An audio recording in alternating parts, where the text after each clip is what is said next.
الحب من طرف واحد. هنتكلم النهارده عن مشاعر كلنا تقريبا عشناها في يوم من الايام. الحب من طرف واحد.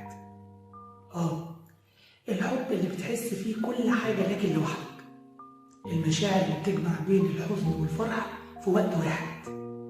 ممكن شويه تبقى مؤلمه، لكن قد ايه ان هي بتعبر عن مشاعرنا كبشر. تعالوا نشوف ليه بنقع في المشاعر دي ونعمل ايه لو وقعنا فيها. طيب خلونا نتفق يعني ايه حب من طرف واحد.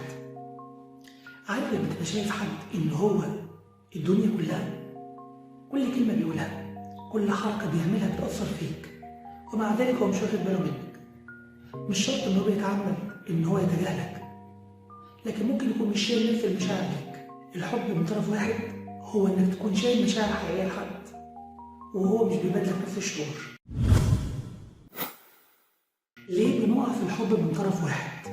الموضوع ده فيه كلام كتير اتقال. ممكن تبقى شايف حاجات كتير في حد انت مفتقدها في حياتك. اوقات تانية اننا بنحب التحدي فنتعلق بحد صعب الوصول اليه. السؤال هنا، هل الحب من طرف واحد حب حقيقي ولا وهم؟ الحب من طرف واحد مش دايما بيبقى وهم، لكن هو حب مش كامل. الحب الحقيقي هو اللي بين اتنين، اللي فيه مشاعر متبادلة، مشاركة وتقدير. لما تبقى مشاعرك لوحدك بتبقى زي شجرة من غير جذر، جميلة لكن مش هتعيش كتير. طيب عرفتوا انكم بتحبوا من طرف واحد، ايه الخطوة الجاية؟ هل هتحاولوا تقربوا اكتر ولا هتحاولوا تخرجوا من العلاقة دي وتحافظوا على مشاعركم وكرامتكم؟ خلونا اقول لكم كل حاجة ليها تفاصيلها. لو الطرف التاني ده فعلا مهم ليك وممكن يبقى فيه فرصة انه يبادلك نفس المشاعر، يبقى مفيش مشكلة انك بكل شجاعة تحاول تعبر له عن المشاعر دي. لكن لو واضح انه مش مهتم او مفيش فرصة انه يفكر فيك، فالافضل انك تتراجع وتحافظ على نفسك. ما تضيعش وقتك في مشاعر مش راجعة عليك بنفس القوة. هل الحب من طرف واحد حب مؤلم؟ اكيد مؤلم، بس هو اكيد بيعلمنا حاجات كتير. بيعلمنا يعني ايه حب، وقد ايه مشاعر الحب اجمل مشاعر على وجه الارض، وبيعرفنا قيمتنا. اهم حاجه انك ما تحسش انه ضعيف او ان اللي حصل ده عيب فيك. كل واحد فينا يستحق يحب، الحب اللي يملى قلبه بالسعاده مش بالالم. ازاي نتعامل مع المشاعر دي؟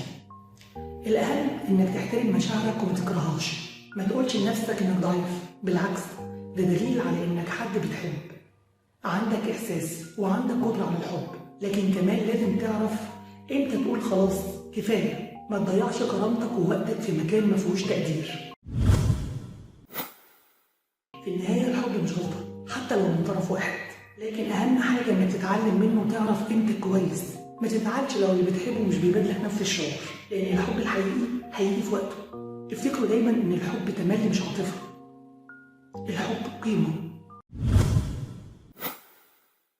الحب تجربه جميله حتى لو كان من طرف واحد. المهم اننا نتعلم منه ونخرج منه اقوى، مش مقصورين.